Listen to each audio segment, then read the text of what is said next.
La puerta de la iglesia se cerró frente a mi rostro con un golpe seco que aún resuena en mis oídos. El vestido azul que había cosido durante semanas temblaba contra mi pecho. Podía sentir las miradas de los invitados atravesándome la espalda como agujas heladas. Las sirvientas entran por atrás.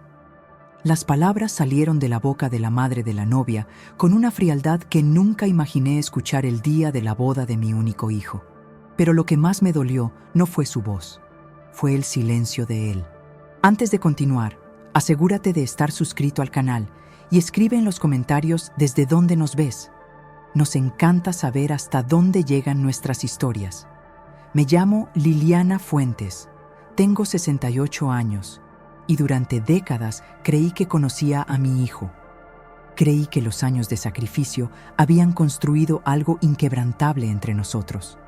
Pero ese día, parada frente a las puertas de roble de una iglesia que jamás podría haber pagado yo misma, comprendí que tal vez nunca lo conocí realmente. O tal vez dejé de conocerlo en algún momento que no supe identificar. La historia que voy a contarles no comienza ese día. Comienza muchos años antes, en una casa pequeña donde el olor del café barato se mezclaba con el sonido de mi máquina de coser trabajando hasta la madrugada. Comienza con las manos de una mujer que quedó viuda a los 32 años, con un niño de apenas 7 que miraba el mundo con ojos grandes y asustados. Mi esposo, Roberto, murió en un accidente en la construcción. Un martes cualquiera. Salió de casa con su lonchera y su sonrisa cansada, y nunca regresó. Dejó un hueco en nuestra vida que parecía imposible de llenar, y una cuenta bancaria que se vació en 3 meses. Recuerdo la primera noche después del funeral. Mi hijo, Sebastián, durmió abrazado a la camisa de trabajo de su padre. La tela olía todavía a sudor y a ese jabón barato que Roberto usaba. Yo no dormí. Me senté junto a la ventana viendo las luces de la ciudad, preguntándome cómo diablos iba a sacar adelante a ese niño. Pero lo hice. Trabajé en lo que pude. Primero como lavandera, después aprendí a coser. Mis dedos sangraron las primeras semanas hasta que formaron callos. Hacía vestidos para quinceañeras, arreglos de pantalones, uniformes escolares. Cada peso que ganaba iba directo a la comida, la escuela, los zapatos que Sebastián destrozaba corriendo en el parque. Los domingos horneaba pan dulce que vendía a los vecinos. El aroma de la canela y el azúcar llenaba nuestra pequeña cocina, y Sebastián se sentaba en la mesa a hacer la tarea mientras yo amasaba.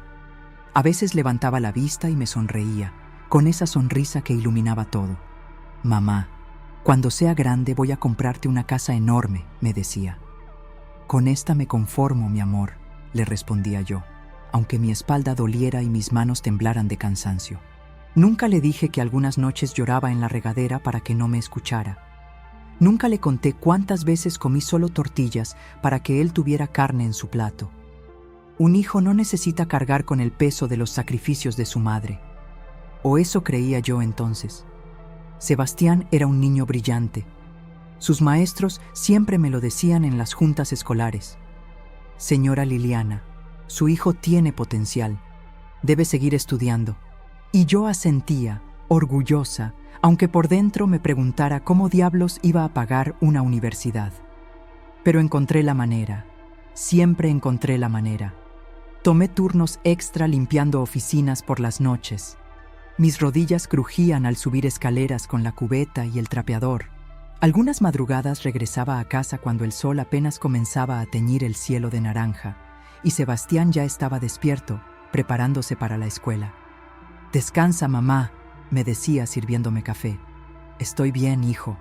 «Siempre estoy bien». Mentía. Pero era una mentira de amor. Los años pasaron así, en una rutina de trabajo y cansancio que se volvió mi vida entera. Sebastián creció.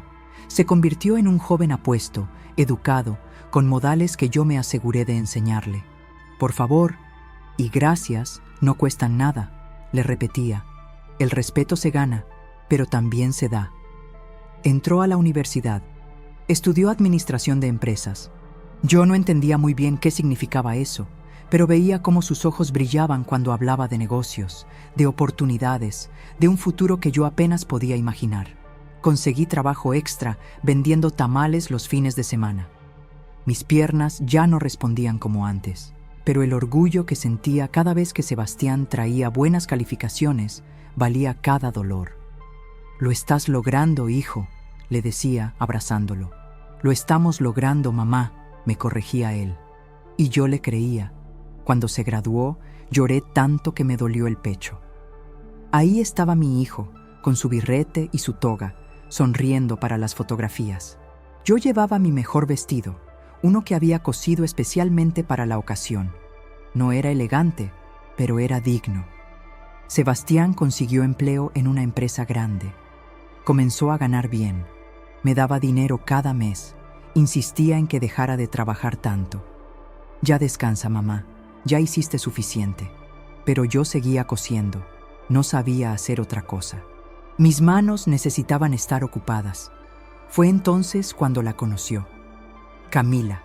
El nombre me llegó una tarde, casual, mientras tomábamos café en la cocina. «Mamá, conocía a alguien». La forma en que lo dijo, con esa mezcla de nerviosismo y emoción, me hizo sonreír. «¿Y cómo es ella?» «Diferente», respondió. Y había algo en su voz que no supe descifrar entonces, algo que debía haber escuchado. Pero el amor de madre a veces nos vuelve ciegas, ¿verdad? Queremos tanto que nuestros hijos sean felices que ignoramos las señales, las pequeñas grietas que después se convierten en abismos. Porque lo que yo no sabía esa tarde, mientras servía más café y escuchaba a mi hijo hablar de esa mujer con ojos brillantes, era que Camila traería consigo un mundo que nunca me incluyó. Un mundo donde yo no cabía. La primera vez que vi a Camila fue un domingo. Sebastián me había pedido que preparara mi mole, ese que me llevaba 2 días hacer y que a él le encantaba desde niño. «Mamá, quiero que conozcas a alguien especial». Limpié la casa hasta que brilló. Puse flores frescas en la mesa, esas margaritas blancas que vendían barato en el mercado. Me puse mi vestido de flores, el más nuevo que tenía. Mis manos temblaban mientras revolvía la olla, no de cansancio, sino de esa mezcla extraña de emoción y miedo que siente una madre cuando sabe que alguien más va a ocupar el corazón de su hijo. Llegaron tarde. Escuché el motor de un auto que sonaba distinto a los que pasaban por nuestra calle. Más suave, más caro. Cuando abrí la puerta, ella estaba ahí. Camila era hermosa de esa manera que intimida. Alta, delgada, con un vestido blanco que probablemente costaba más que 3 meses de mi trabajo. Su perfume llenó mi pequeña sala en segundos, un aroma dulce y penetrante que parecía gritar su diferencia con cada molécula. «Mucho gusto, señora», dijo, extendiendo una mano perfectamente manicurada. Sus ojos recorrieron mi casa en menos de un segundo. Lo vi todo en esa mirada. La evaluación, el juicio silencioso, la forma casi imperceptible en que su nariz se arrugó cuando vio mis muebles viejos. Pero sonrió. Una sonrisa perfecta que no llegó a sus ojos. «Encantada», respondí, sintiendo de pronto que mi vestido de flores era demasiado humilde, que mi casa era demasiado pequeña, que yo era demasiado yo. Sebastián parecía nervioso. Lo conocía tan bien que podía leer cada gesto. La forma en que se pasaba la mano por el cabello, como hacía desde niño cuando algo lo inquietaba. Pero había también algo nuevo en él, una especie de rigidez que nunca había visto. «Mamá hizo mole», dijo, tratando de llenar el silencio incómodo. «¿Qué? Tradicional», comentó Camila, con un tono que no supe si era cumplido o crítica. La comida fue extraña. Yo hacía preguntas, trataba de conocerla. Ella respondía con monosílabos educados mientras movía la comida en su plato sin probar casi nada. Sebastián comía en silencio, con la vista baja, como si tuviera vergüenza de algo que yo no alcanzaba a comprender. «¿Y a qué se dedica su familia?», pregunté, tratando de sonar casual. «Mi padre es dueño de varias empresas. Importaciones principalmente». Lo dijo con naturalidad, pero había un peso en sus palabras, un recordatorio de que ella venía de un mundo que yo solo había visto en telenovelas. «Qué interesante», dije, aunque lo que realmente pensaba era, ¿y qué hace esta muchacha con mi hijo? Después de que se fueron, limpié la cocina en silencio. Sebastián había olvidado llevarse el Tupperware con mole que le había preparado. Lo guardé en el refrigerador, preguntándome si alguna vez vendría a recogerlo. No lo hizo. Las semanas siguientes, las visitas de Sebastián se volvieron más espaciadas. Cuando venía, parecía distraído, como si una parte de él estuviera siempre en otro lugar. Ya no se quedaba a cenar. Siempre tenía prisa, siempre tenía planes. Camila me espera, decía, mirando su reloj nuevo. Yo asentía, sonreía, no decía nada. Pero por las noches, cuando la soledad de mi casa se volvía más pesada, me preguntaba si estaba perdiendo a mi hijo sin siquiera darme cuenta. Si acaso el precio de su éxito, de su nueva vida, era dejarme atrás como se deja un abrigo viejo que ya no combina con la ropa nueva. Un día me llamó para decirme que se mudaría. Camila y yo encontramos un departamento precioso, mamá, en una zona muy buena. Su voz sonaba emocionada, pero también lejana, como si me hablara desde otro país. «Qué bien, hijo», dije, apretando el teléfono. «¿Cuándo puedo visitarlos?» Hubo una pausa, un silencio que duró apenas segundos, pero que sintió como horas. «Claro, mamá, cuando esté todo listo te aviso». Nunca me avisó. Los meses pasaron y yo seguía cosiendo en mi pequeña casa, esperando llamadas que llegaban cada vez menos. Sebastián siempre tenía una excusa: el trabajo, los compromisos sociales de Camila, reuniones importantes. Yo escuchaba sus razones y las aceptaba porque ¿qué más podía hacer? Una tarde, mientras remendaba un vestido, encontré una fotografía vieja. Sebastián tenía unos 10 años. Estábamos en el parque, comiendo helado. Él tenía chocolate en toda la cara, y yo lo miraba con ese amor absoluto que solo una madre puede entender. Éramos felices con tan poco, con un helado y una tarde de sol. ¿Cuándo había cambiado todo? Tal vez cuando dejé de ser suficiente para él. Cuando mi casa humilde, mi ropa sencilla, mi forma de hablar sin refinamientos, se convirtió en algo que esconder en lugar de algo que celebrar. La invitación a la boda llegó por correo. Un sobre color marfil con letras doradas. La abrí con manos temblorosas. La tarjeta era elegante, cara, perfecta. Los nombres de Sebastián y Camila brillaban en relieve. Lo que más me dolió fue la nota escrita a mano al final. «Mamá, la ceremonia será muy formal. Camila y su familia esperan que todo sea perfecto. Por favor, trata de vestir apropiadamente». Leí esas palabras una y otra vez. Trata de vestir apropiadamente. Como si yo no supiera cómo comportarme.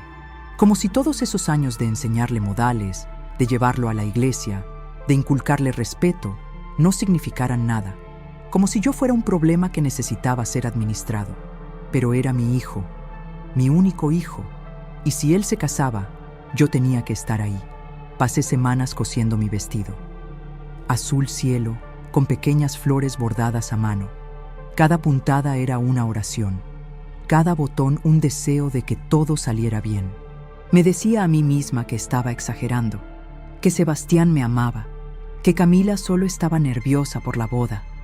Me mentía, porque en el fondo, en ese lugar donde guardamos las verdades que duelen demasiado para mirarlas de frente, yo ya sabía que algo se había roto entre nosotros, que mi hijo había elegido un mundo donde yo no encajaba y que el día de su boda, esa verdad iba a materializarse de una forma que nunca podría olvidar. La noche antes de la ceremonia casi no dormí. Repasé mentalmente cada detalle. Mi vestido colgaba en el armario, planchado y perfecto. Mis zapatos estaban limpios. Había comprado un regalo modesto pero significativo. Un juego de cubiertos de plata que había visto en una tienda y que me había tomado meses ahorrar para comprar. Me miré al espejo esa madrugada. Una mujer de 68 años me devolvió la mirada. Cansada, con arrugas que contaban historias de trabajo y desvelos, pero digna. Siempre digna. «Va a salir bien», me dije en voz alta. Pero el espejo no me respondió. Y tal vez, si hubiera prestado atención a ese silencio, me habría quedado en casa. El taxi me dejó frente a la iglesia a las 11 de la mañana. El sol caía implacable sobre mi vestido azul. y podía sentir el peso de la caja con las cubiertos de plata en mis manos. La iglesia era imponente, una construcción colonial de paredes blancas y puertas enormes de madera oscura. El tipo de lugar donde yo nunca había entrado, donde gente como yo normalmente solo entra a limpiar. Había autos por todas partes, autos brillantes, del tipo que uno ve en revistas, hombres con trajes que parecían hechos a la medida, mujeres con vestidos que susurraban elegancia con cada movimiento. Y yo, con mi vestido cosido a mano y mis zapatos del mercado, caminando hacia la entrada. Debí haber sentido la tensión en el aire, las miradas que me seguían, el murmullo que se extendía a mi paso como ondas en el agua. Pero yo solo pensaba en ver a mi hijo, en abrazarlo antes de que comenzara la ceremonia, en decirle lo orgullosa que estaba. Subí los escalones despacio. Mis rodillas protestaban con cada peldaño. Cuando llegué a las puertas, un hombre con traje negro me bloqueó el paso. Alto, corpulento, con un auricular en la oreja. Seguridad privada. Disculpe, señora. ¿Invitación? Saqué el sobre color marfil de mi bolso con manos temblorosas. Él lo revisó, mirando la tarjeta y luego mirándome a mí. Hubo algo en sus ojos, una especie de confusión, como si no pudiera reconciliar el nombre en la invitación con la mujer que tenía frente a él. «Espere un momento», dijo, hablando en voz baja por su micrófono. Esperé. Los segundos se arrastraron. Más invitados pasaban a mi lado, entrando sin ser detenidos. Una pareja mayor vestida con ropa que probablemente costaba más que mi casa entera, me miró de arriba abajo antes de pasar.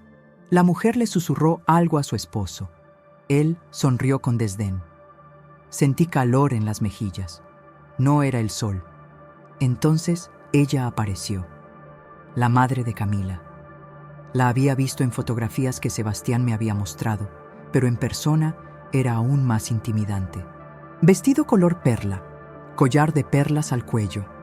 El tipo de belleza fría que se cultiva en salones de belleza caros y vacaciones en Europa. Sus tacones repiquetearon en el mármol mientras se acercaba. Me miró como se mira un error, algo fuera de lugar que necesita ser corregido inmediatamente. «Señora», dijo, sin decir mi nombre, como si no valiera la pena recordarlo. «Hay un problema». ¿Problema? Mi voz salió más débil de lo que hubiera querido. «Soy la madre del novio. Tengo invitación». «Sí, lo sé». Sus labios se curvaron en algo que no era exactamente una sonrisa. «Pero verá, esta entrada es solo para familia directa y invitados VIP. Hay ciertos protocolos». No entendí inmediatamente, o tal vez no quise entender. «Soy familia directa», dije, sintiendo cómo mi voz empezaba a quebrarse. «Soy su madre, por supuesto». Su tono era dulce como el veneno. «Pero dado que usted... Bueno, digamos que hay una entrada lateral para el personal de servicio y ayuda. Sería más apropiado que usted entre por ahí, menos conspicuo». Las palabras cayeron sobre mí como piedras. Personal de servicio, ayuda, menos conspicuo. «Las sirvientas entran por atrás», añadió, como si fuera lo más natural del mundo. Como si no acabara de clavarme un cuchillo en el pecho. El mundo se detuvo. Podía escuchar el latido de mi corazón en los oídos, el murmullo de la gente alrededor, el sonido de la música que comenzaba a sonar dentro de la iglesia. Pero todo parecía lejano, como si estuviera bajo el agua. Yo no soy... Las palabras no salían. Soy su madre, y nadie está cuestionando eso. Su voz mantuvo ese tono educado y venenoso. Simplemente estamos tratando de mantener el orden apropiado de las cosas. Estoy segura de que lo entiende. No lo entendía, o tal vez lo entendía demasiado bien. Busqué a Sebastián con la mirada. Tenía que estar cerca. Tenía que salir y decirle a esta mujer que se equivocaba, que yo era su madre, que había sacrificado todo por él, que merecía entrar por la puerta principal como cualquier madre en la boda de su hijo. Y entonces lo vi. Estaba ahí, de pie junto a una columna, a menos de 5 metros de distancia, vestido con un traje impecable que yo jamás hubiera podido comprarle, el cabello perfectamente peinado, tan guapo que me dolió el corazón. Nuestras miradas se encontraron. Vi todo en sus ojos en ese momento. la vergüenza, la cobardía, la elección que ya había hecho antes de que yo siquiera llegara. Él sabía lo que iban a hacerme y había permitido que sucediera. Abrió la boca como para decir algo, pero no salió ninguna palabra. Solo ese silencio que gritaba más fuerte que cualquier insulto. Esperé, segundos que parecieron eternidades. Esperé que mi hijo, el niño que había cargado en mi vientre, que había criado con mis propias manos, que había alimentado con mi propio sacrificio, diera un paso al frente y me defendiera. Pero dio un paso atrás, se dio la vuelta y desapareció dentro de la iglesia. La madre de Camila suspiró con impaciencia. «Señora, por favor, está haciendo una escena. La entrada lateral está por allá». Señaló hacia un costado del edificio, donde vi una puerta pequeña, casi escondida entre los arbustos. La puerta del servicio. Miré la caja en mis manos, las cubiertos de plata que me había costado meses comprar. Pensé en todas las noches que había pasado cosiendo, todas las madrugadas limpiando oficinas, todos los domingos horneando pan para vender, todo para darle a mi hijo una vida mejor. ¿Y esto era lo que merecía? ¿Ser tratada como una empleada? ¿Ser escondida como si fuera una vergüenza? No, dije en voz baja. La mujer levantó una ceja. «¿Perdón? No voy a entrar por ahí». Mi voz era temblorosa pero firme. «No soy una sirvienta, soy la madre del novio». «Entonces, me temo que no podrá entrar en absoluto». Su sonrisa se endureció. «Esta es una celebración privada y tenemos todo el derecho de decidir quién entra y cómo». La gente alrededor se había detenido a mirar. Sentía sus ojos sobre mí, sus juicios silenciosos. Escuchaba los susurros, veía las sonrisas burlonas. Para ellos yo era un espectáculo, una anécdota que contarían después en sus cenas elegantes. Miren, la madre del novio causando problemas. Dios mío, qué vergüenza. ¿De dónde la habrá sacado ese muchacho? Cada palabra era un golpe. Busqué a Sebastián una vez más, con la esperanza absurda de que apareciera, de que todo fuera un malentendido horrible. Pero él no vino. Se había escondido dentro de su nueva vida, lejos de mí. La madre de Camila hizo un gesto al guardia de seguridad. «Acompaña a la señora a la salida, por favor». El hombre dio un paso hacia mí, alto, imponente, con esa expresión neutra de quien solo cumple órdenes. Y fue entonces cuando comprendí que no había nada más que hacer, que mi hijo había elegido, que en la balanza de su nueva vida yo pesaba menos que la aprobación de esta gente, menos que su vergüenza, menos que su ambición. «No es necesario», dije, con una dignidad que no sabía que aún tenía. «Me voy sola». Di la vuelta, bajé los escalones lentamente. Cada paso era una eternidad. Sentía todas las miradas quemándome la espalda, todos los juicios, toda la crueldad silenciosa de gente que nunca sabría lo que era sacrificar todo por amor. Cuando llegué a la calle, mis piernas casi cedieron.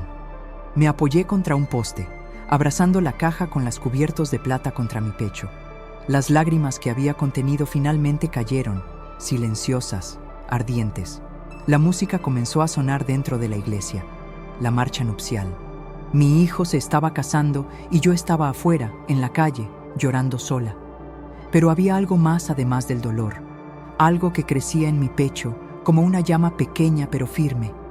Rabia. No la rabia explosiva y destructiva, sino la rabia fría de quien finalmente comprende que ha sido traicionada. La rabia que limpia, que aclara, que transforma. Porque en ese momento, parada en esa calle con mi vestido azul y mis zapatos del mercado, tomé una decisión. No iba a quedarme llorando para siempre. El camión de regreso olía a diésel y sudor. Me senté junto a la ventana, abrazando todavía la caja con las cubiertos de plata que nunca entregué. Las calles pasaban borrosas, no por la velocidad, sino por las lágrimas que insistían en caer sin importar cuántas veces me las secara. Una señora mayor, que iba sentada a mi lado, me tocó el brazo con suavidad. «¿Está bien, señora?» Asentí sin mirarla, porque hablar hubiera significado romperme completamente ahí mismo, en ese camión lleno de extraños. Ella no insistió. Solo me apretó la mano un momento antes de volver su mirada hacia la ventana. A veces la bondad de desconocidos duele más que la crueldad de quienes amas. Llegué a mi casa cuando el sol comenzaba a ponerse. Las sombras largas de la tarde se extendían por mi pequeña sala, convirtiendo todo en un paisaje de grises y naranjas. Dejé la caja sobre la mesa y me quedé ahí, de pie, sin saber qué hacer con mis manos, con mi cuerpo, con el vacío que ocupaba el lugar donde alguna vez había vivido la esperanza. Mi casa nunca me había parecido tan pequeña, tan vieja, tan llena de ausencias. Me senté en el sofá donde Sebastián solía hacer la tarea, donde veíamos películas los domingos, donde habíamos construido miles de recuerdos que ahora parecían pertenecer a otra vida. Pasé los dedos por la tela desgastada, recordando la tarde en que lo compramos en una tienda de muebles usados. Sebastián tenía 15 años. «Mamá, cuando trabaje te voy a comprar un sofá nuevo», había dicho. «Este está perfecto, hijo. Lo que importa es que estemos juntos». Pero ya no estábamos juntos. Tal vez nunca lo volvería a estar. La noche cayó despacio. No encendí las luces. Me quedé sentada en la oscuridad, escuchando los sonidos familiares de mi casa. El tic-tac del reloj de pared que había pertenecido a mi madre, el zumbido del refrigerador viejo, el ladrido lejano de los perros del vecindario. Pensé en Roberto, mi esposo muerto hacía tantos años que a veces su rostro se volvía borroso en mi memoria. ¿Qué hubiera hecho él? ¿Qué le hubiera dicho a nuestro hijo? Roberto había sido un hombre de pocas palabras, pero de convicciones firmes. No toleraba la cobardía, no perdonaba la falta de carácter. Un hombre sin honor no es hombre, solía decir. ¿Y un hijo sin gratitud? ¿Un hijo que permite que humillen a su madre? Me levanté y fui a la cocina. Necesitaba hacer algo con mis manos. Puse agua a hervir para el café, aunque ya era tarde y sabía que no dormiría de todas formas. Mientras esperaba, mi mirada cayó sobre la gaveta donde guardaba papeles viejos. No sé qué me impulsó a abrirla. Quizás la necesidad de aferrarme a algo, de recordar que había existido un tiempo en que mi vida tenía sentido. Saqué fotografías amarillentas, recibos de hace décadas, cartas que Roberto me había escrito cuando éramos novios. Y entonces vi el sobre Manila. Estaba en el fondo de la gaveta, debajo de todo. No lo había abierto en años, no desde que el abogado me lo había entregado después de la muerte de Roberto. En aquel momento, sumida en el dolor y la urgencia de sobrevivir, solo había sacado el acta de defunción y algunos documentos básicos. El resto lo había guardado, diciéndome que lo revisaría después. Pero ese después nunca llegó. La vida me había arrastrado en su corriente de trabajo y supervivencia, y el sobre se había quedado ahí, olvidado. Ahora lo sostuve con manos temblorosas. El papel estaba rígido por el tiempo. Lo abrí despacio, como si contuviera algo frágil que pudiera romperse. Dentro había varios documentos, un testamento, escrituras, papeles con sellos oficiales que no entendí del todo, y una carta, escrita con la letra grande e irregular de Roberto, esa letra de hombre que apenas había terminado la primaria, pero que se esforzaba en cada trazo. «Mi querida Liliana», comenzaba. Tuve que sentarme para seguir leyendo. «Si estás leyendo esto, es porque ya no estoy contigo. Perdóname por dejarte sola. Sé que la vida va a ser dura, que vas a tener que cargar con todo, pero te conozco. Sé que vas a salir adelante porque eres la mujer más fuerte que he conocido. Hay cosas que nunca te dije. Mi padre tenía un terreno en el pueblo, allá donde crecí. Cuando murió, me lo dejó a mí. Es un buen pedazo de tierra, Liliana, cerca del lago. Yo siempre pensé que cuando nos retiráramos podríamos construir algo ahí, una casita donde pasear los últimos años. Nunca tuvimos tiempo para eso. Pero el terreno sigue ahí. Las escrituras están en este sobre. Está a tu nombre también, desde que nos casamos. No lo vendas si no necesitas hacerlo. Guárdalo para nuestro hijo, para cuando sea grande. Tal vez algún día valga algo. Tal vez sea el futuro que yo no pude darles. Te amo, Liliana. Cuida a nuestro niño. Dile que su padre siempre estuvo orgulloso de él. Roberto». Las lágrimas cayeron sobre el papel, manchando la tinta vieja. Leí la carta 2 veces, 3 veces, tratando de procesar lo que significaba. Un terreno, escrituras, algo que Roberto había dejado para nosotros y que yo había olvidado completamente en medio del caos de simplemente sobrevivir. Saqué los documentos con manos temblorosas. Eran escrituras oficiales, con sellos y firmas. Terreno ubicado en San Miguel del Lago, 5 hectáreas, a nombre de Roberto Fuentes y Liliana Fuentes de Fuentes. ¿Cuánto podría valer ahora? Habían pasado 36 años desde la muerte de Roberto. San Miguel del Lago había crecido. Lo había visto en las noticias, en los periódicos que leía a veces en el mercado.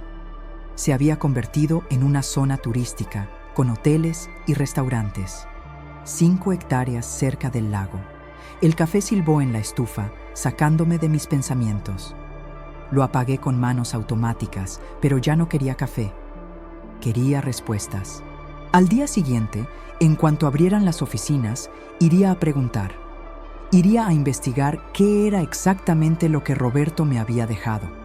Porque algo dentro de mí, algo que había estado dormido durante décadas de simplemente aguantar y sobrevivir, comenzaba a despertar. No era esperanza todavía, era algo más primitivo, algo más fuerte. Era el instinto de una mujer que ha tocado fondo y que descubre que cuando ya no tienes nada que perder, puedes permitirte ser valiente. Me senté en la mesa de la cocina, bajo la luz amarillenta del foco que parpadeaba, y por primera vez desde que había llegado de esa boda humillante, sentí algo que no era solo dolor.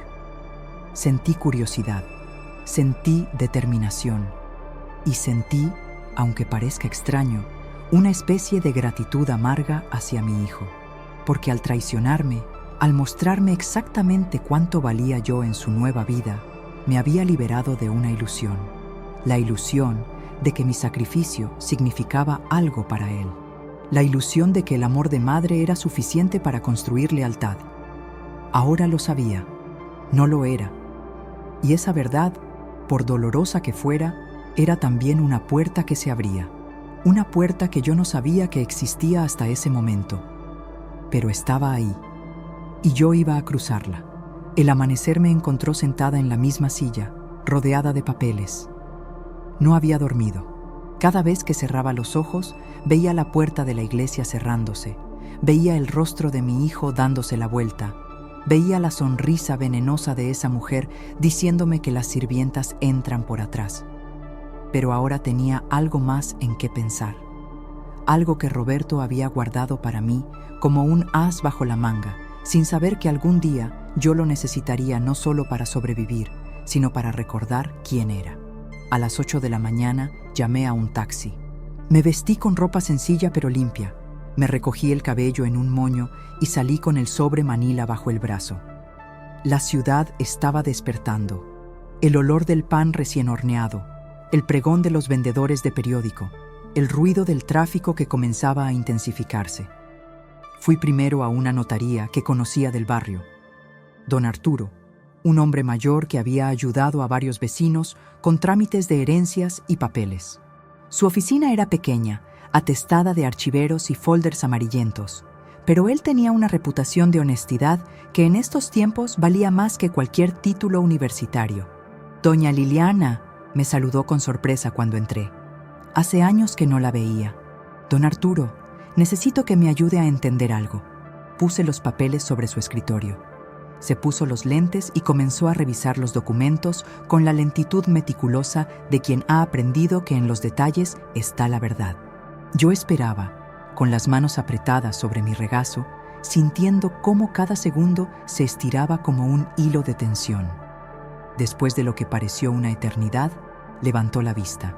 «Doña Liliana, ¿usted sabía que tenía esto?» Sabía del terreno, vagamente, pero nunca investigué. La vida se me fue en otras cosas. Asintió comprensivo. Estas escrituras son legítimas. 5 hectáreas en San Miguel del Lago, a nombre suyo y de su difunto esposo, con derechos de propiedad completos. Hizo una pausa quitándose los lentes. ¿Sabe usted lo que vale esa zona ahora? Negué con la cabeza. San Miguel del Lago se ha convertido en un desarrollo turístico importante.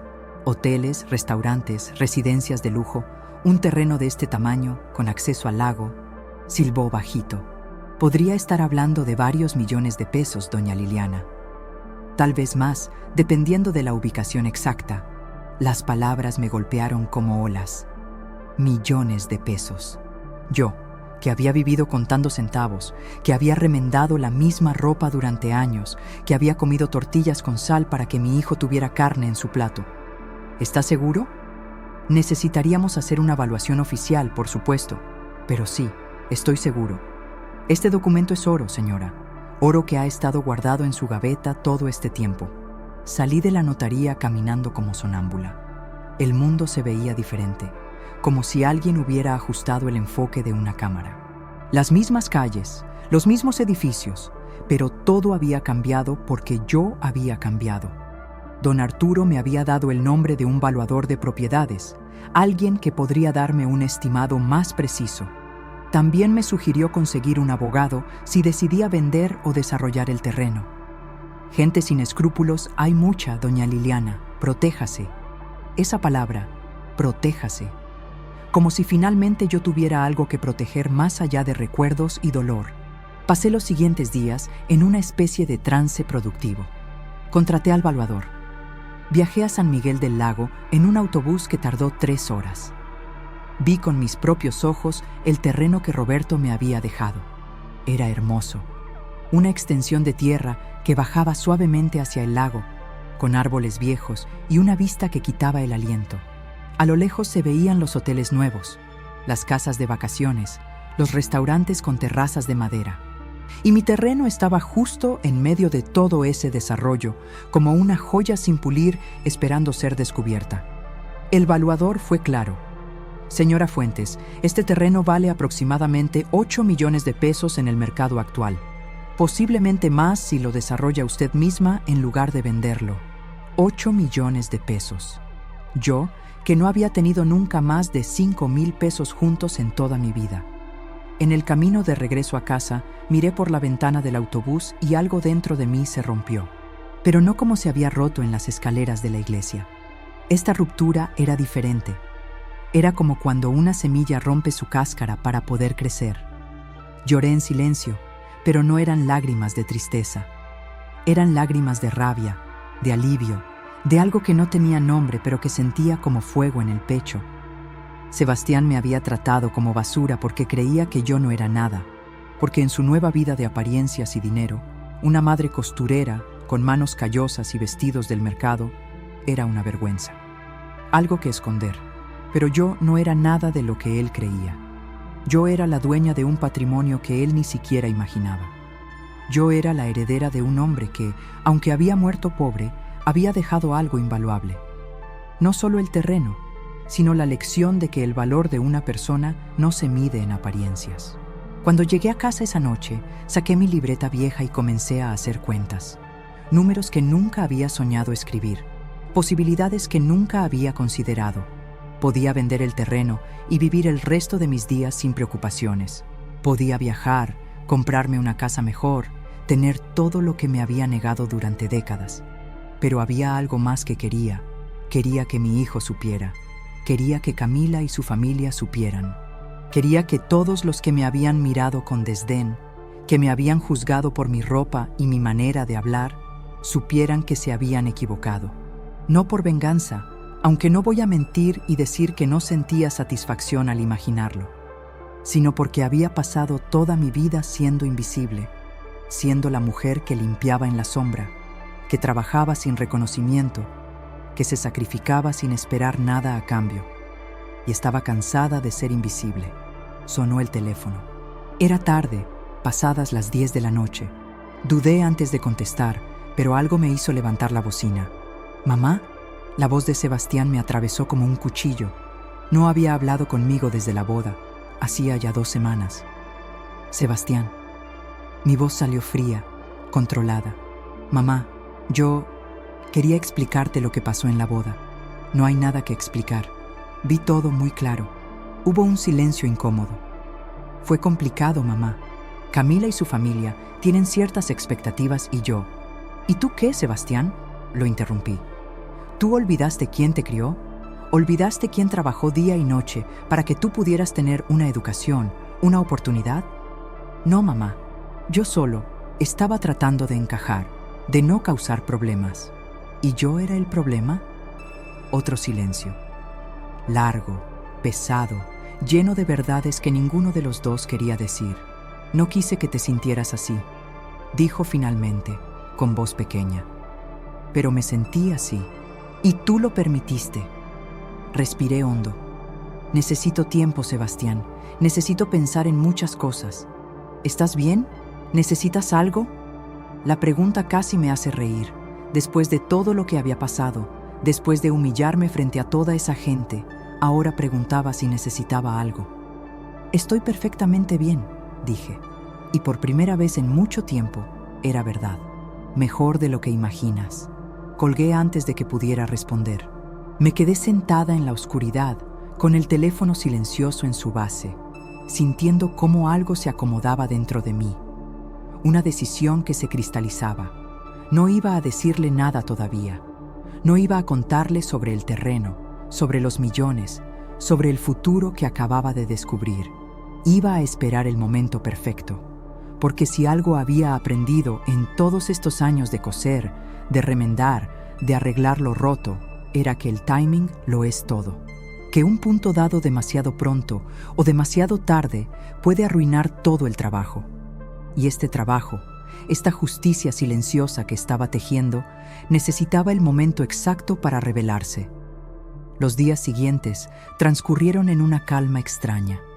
Seguía cosiendo en mi pequeño taller, recibiendo a las clientas de siempre, sonriendo cuando me contaban sus problemas. Pero por dentro, algo había cambiado de forma irreversible. Era como si hubiera estado viviendo con los ojos medio cerrados durante años y de pronto alguien hubiera corrido las cortinas, dejando entrar una luz tan brillante que dolía mirarla directamente. Contraté a un abogado, no uno de esos con oficinas lujosas en el centro, sino uno recomendado por don Arturo. Se llamaba Germán Ríos, un hombre de unos 50 años con el pelo gris y una manera de hablar que inspiraba confianza. Había manejado casos de tierras y herencias durante décadas. «Señora Liliana», me dijo en nuestra primera reunión, «usted tiene algo muy valioso, pero necesita protegerlo legalmente antes de hacer cualquier movimiento». Me explicó que debíamos actualizar los papeles, confirmar que no había gravámenes o deudas asociadas al terreno, asegurarnos de que todo estuviera en orden antes de decidir qué hacer con la propiedad. El proceso tomaría algunas semanas, tal vez meses. «¿Y mientras tanto?», pregunté. «Mientras tanto, usted no dice nada, a nadie». Me miró directo a los ojos. La gente se vuelve extraña cuando hay dinero de por medio, incluso la familia, especialmente la familia. Asentí, pensando en Sebastián, en cómo había cambiado desde que conoció a Camila, desde que comenzó a moverse en círculos, donde el dinero lo era todo. ¿Qué haría si supiera que su madre, a quien había tratado como una vergüenza, era dueña de millones? No quería saberlo todavía.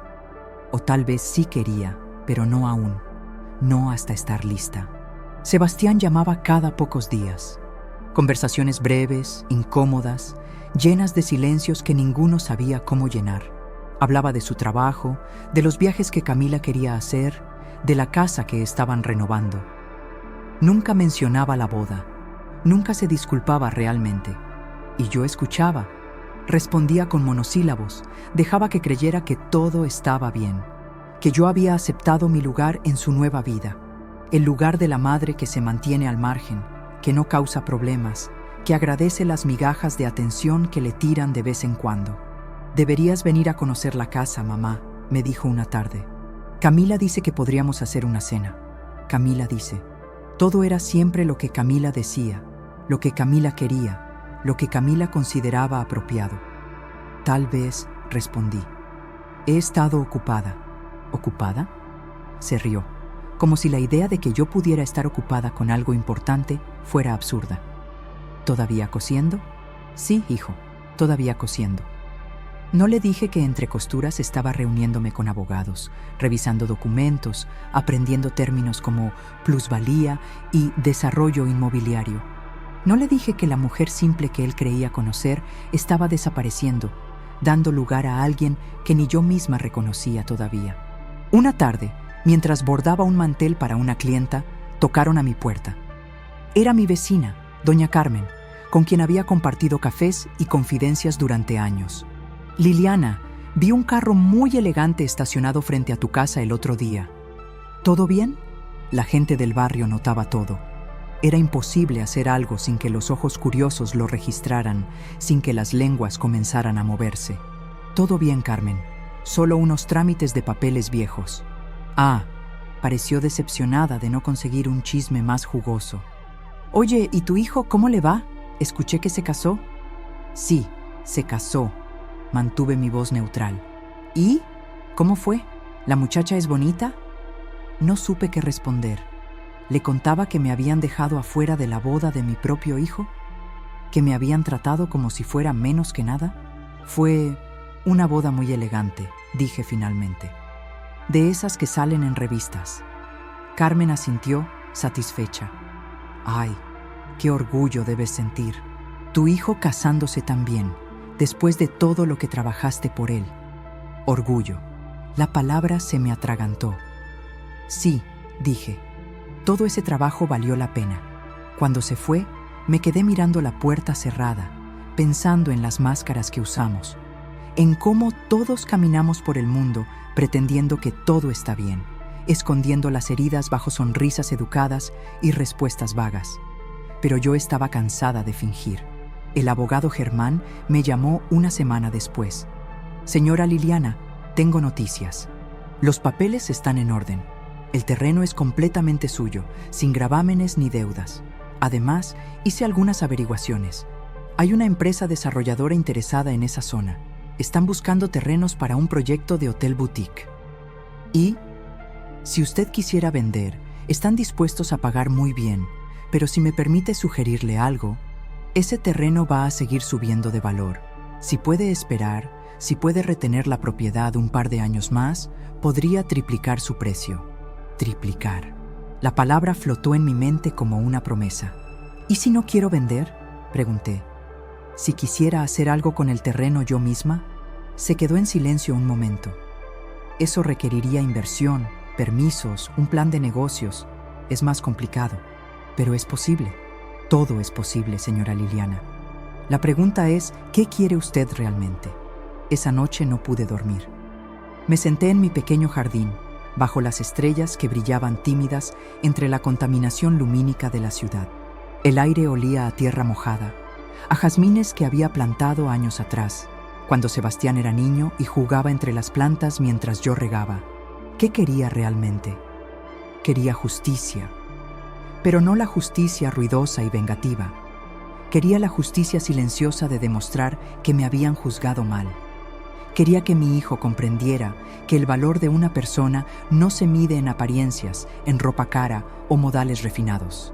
Quería que supiera que la mujer a quien había dejado afuera de su boda era más fuerte, más capaz, más valiosa de lo que él jamás había imaginado.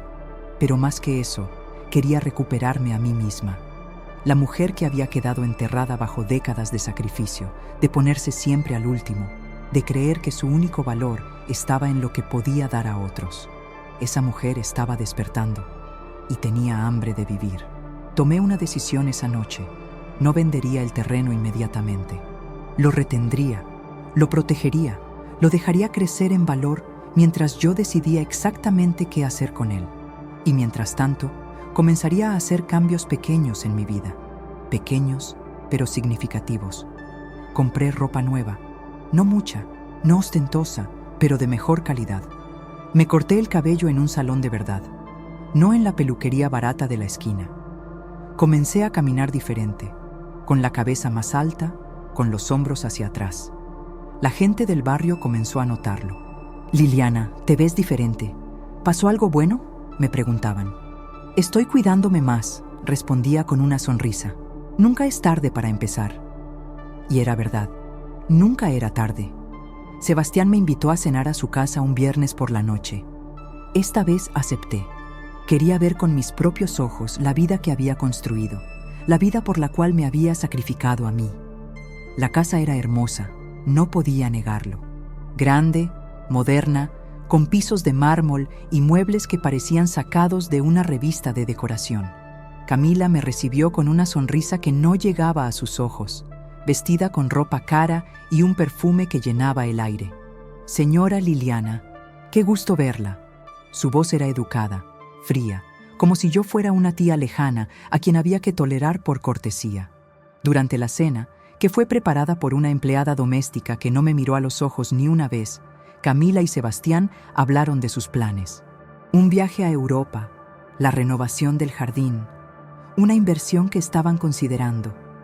Yo escuchaba, comía en silencio, observaba cómo mi hijo se había convertido en un extraño, cómo había adoptado los gestos de Camila, su manera de hablar, su actitud de superioridad casual, cómo había enterrado al niño que solía ayudarme a amasar pan, que se sentaba conmigo a ver películas baratas en nuestra televisión vieja.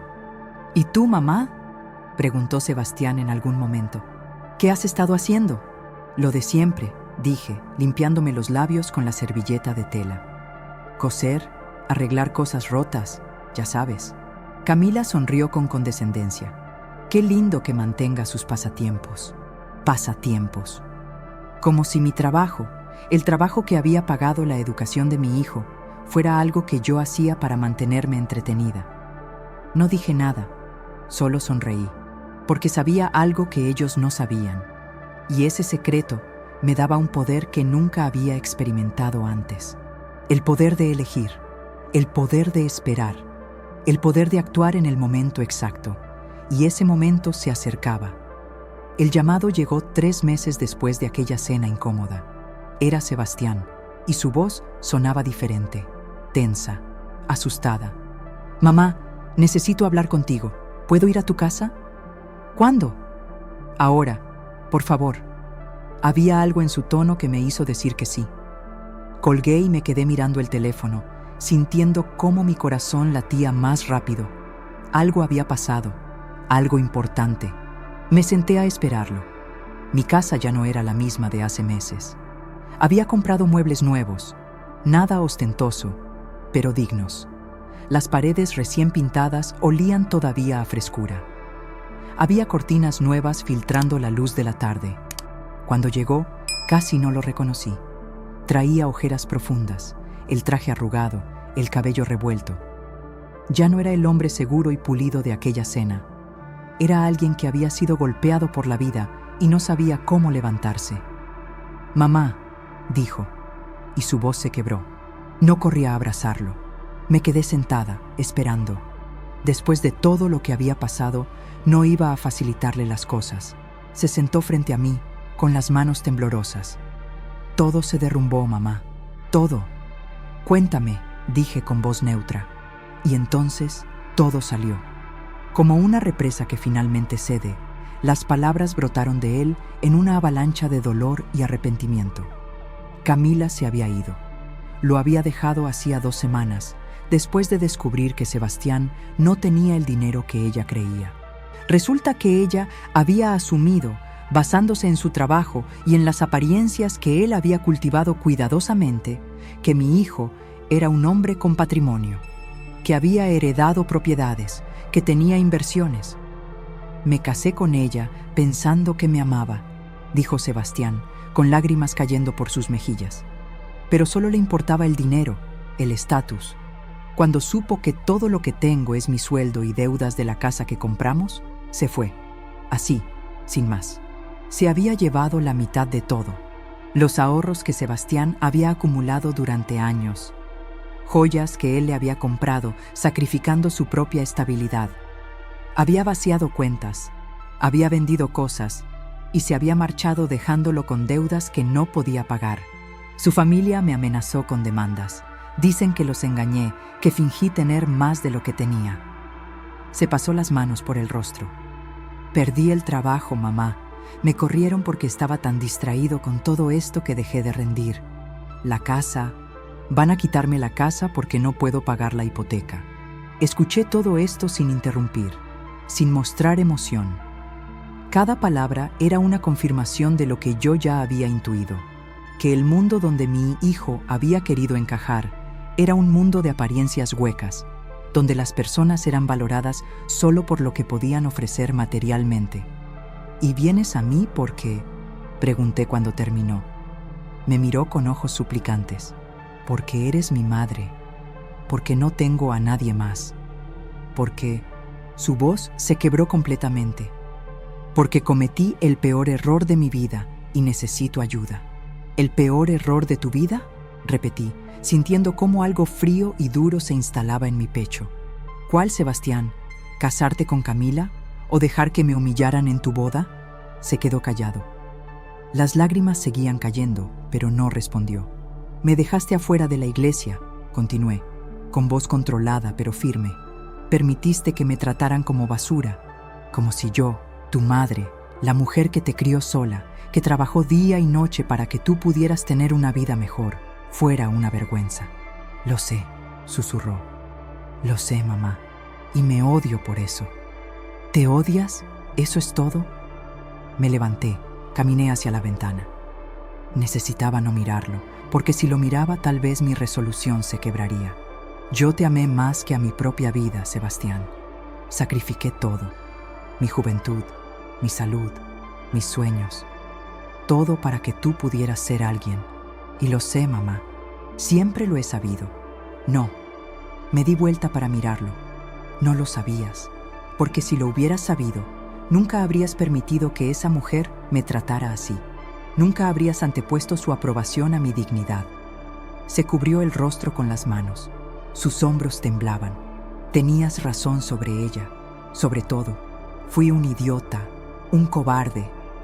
Sí, dije simplemente. Lo fuiste.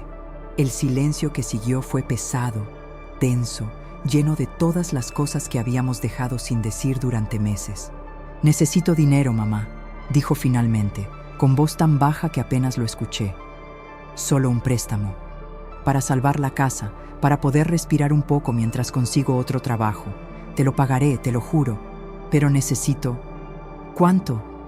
200,000 pesos. La cantidad flotó en el aire entre nosotros. Hace un año, esa cifra hubiera sido imposible. Hubiera significado vender todo lo que tenía, endeudarme hasta el cuello, y lo hubiera hecho. Por él, lo hubiera hecho sin pensarlo. Pero ahora era diferente. No tengo ese dinero, dije. Su rostro se descompuso. Mamá, por favor, sé que es mucho, pero no tengo ese dinero, repetí, porque ese dinero lo tienes tú. Me miró confundido. ¿Qué? Fui a mi habitación y saqué una carpeta. La puse sobre la mesa frente a él. Tu padre dejó un terreno cuando murió. 5 hectáreas en San Miguel del Lago. Yo nunca lo vendí, nunca lo toqué. Estaba guardándolo para ti, para cuando lo necesitaras. Abrió la carpeta con manos temblorosas, leyendo los documentos. Vi cómo sus ojos se iban agrandando conforme comprendía lo que significaba.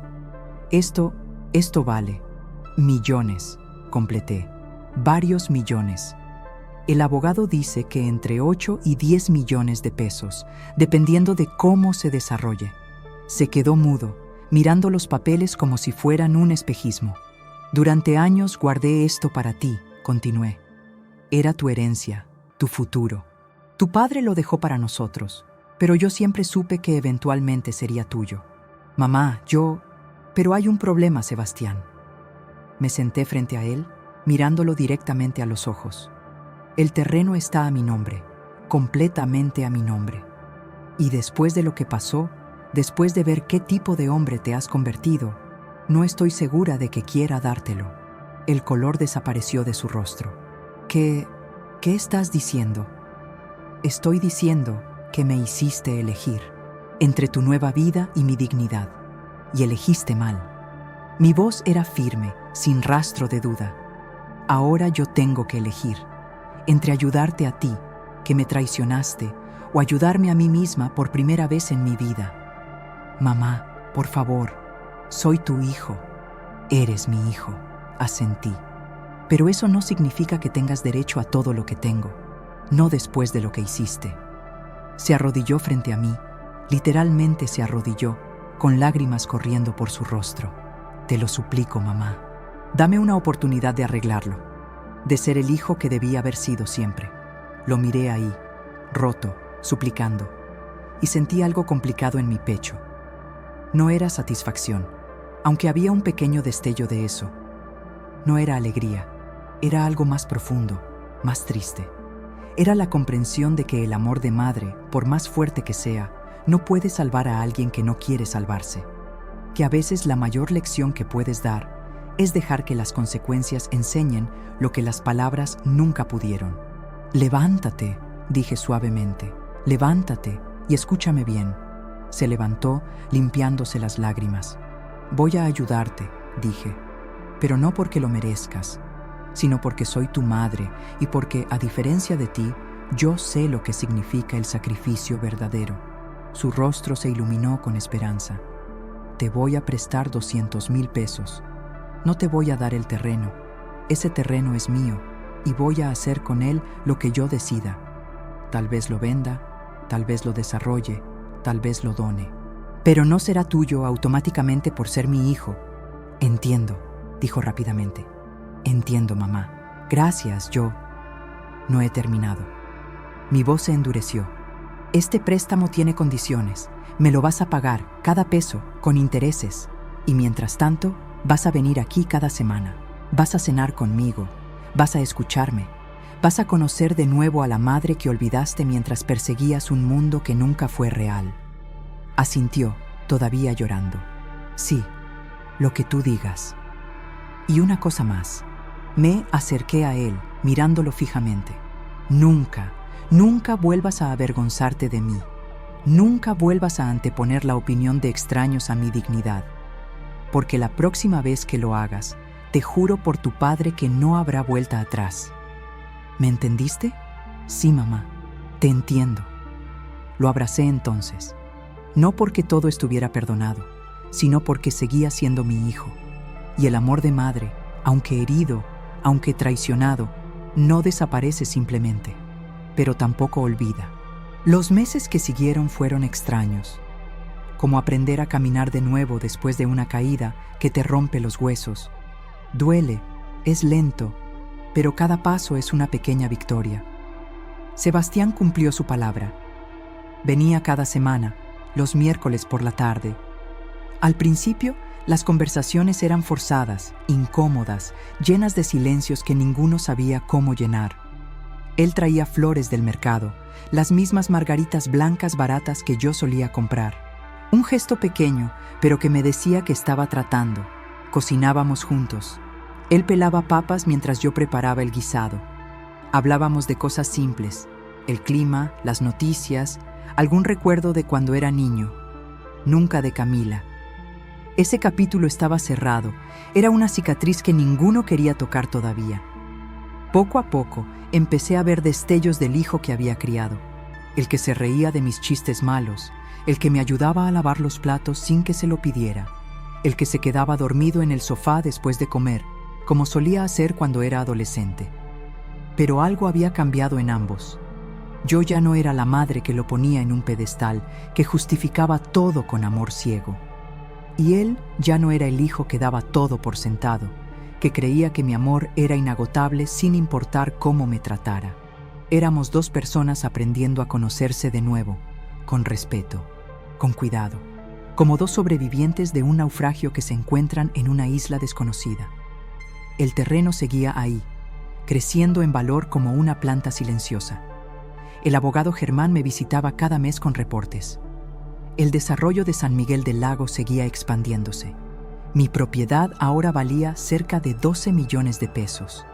Una tarde, mientras tomábamos café después de la comida, Sebastián me preguntó: «¿Qué vas a hacer con el terreno, mamá?». Lo miré por encima de mi taza. Era una pregunta legítima, sin el tono de expectativa o derecho que hubiera tenido meses atrás. «No lo sé todavía», respondí honestamente. «Parte de mí quiere venderlo, vivir mis últimos años sin preocupaciones, viajar, tal vez, ver el mar». «Tu padre siempre quiso llevarme al mar», Sebastián asintió, con una sonrisa triste. «Papá hablaba mucho de eso, de llevarte a Acapulco cuando se retirara». Nunca llegó a retirarse. Sentí el peso de esos años en mi voz. Murió trabajando, construyendo casas para otros, sin tener tiempo de construir nuestros propios sueños. Lo siento, mamá. Siento que tú tampoco pudieras cumplir tus sueños por mi culpa. No fueron por tu culpa, dije suavemente. Fueron mi elección. Y no me arrepiento de haberte criado, Sebastián. Me arrepiento de haber olvidado que yo también era importante en esa ecuación. Bebimos nuestro café en un silencio que ya no era incómodo. Era el silencio de la comprensión, del perdón que comienza a germinar como una semilla en tierra fértil. Decidí finalmente qué hacer con el terreno un domingo de noviembre. Había llovido toda la noche y el aire olía a tierra mojada y a nuevos comienzos. Me senté en mi pequeño jardín, viendo las gotas de agua brillar en las hojas de mis plantas, y lo supe. No iba a vender el terreno. No todo, al menos. Contraté a un arquitecto y a un equipo de desarrollo. Iba a construir algo en ese terreno, algo que llevara el nombre de Roberto. Una pequeña posada familiar, nada ostentoso, pero digno. Un lugar donde la gente pudiera descansar, donde las familias pudieran hacer recuerdos. Y con las ganancias iba a crear un fondo educativo. Para niños como Sebastián había sido, niños de madres solteras que trabajaban hasta el agotamiento para darles una oportunidad. Les pagaría becas, libros, uniformes, todo lo que yo había tenido que raspar de mis propios huesos. Cuando le conté a Sebastián mi decisión, vi lágrimas en sus ojos. «Es perfecto, mamá. Papá estaría orgulloso». «Yo estoy orgullosa», dije. «Por primera vez en mucho tiempo, estoy orgullosa de mí misma». El proyecto tomó 2 años en materializarse, 2 años en los que vi cómo algo que Roberto había sembrado décadas atrás finalmente daba fruto. La posada Roberto Fuentes abrió sus puertas en una tarde dorada de primavera. Era pequeña pero hermosa, con jardines que bajaban hacia el lago, habitaciones sencillas pero acogedoras, y un comedor donde servíamos comida casera. Sebastián estuvo ahí el día de la inauguración. Había conseguido un trabajo nuevo, más modesto que el anterior, pero honesto. Pagaba su préstamo religiosamente cada mes. Había adelgazado, tenía más canas, pero también tenía algo en los ojos que no había visto en años. Paz. ¿Eres feliz, mamá?, me preguntó mientras veíamos el lago brillar bajo el sol de la tarde. Pensé en su pregunta, en todo lo que había pasado, en la humillación de aquella boda, en el dolor de la traición, en el lento camino de regreso hacia algo parecido al perdón. Sí, dije finalmente, soy feliz, pero es una felicidad diferente a la que imaginé.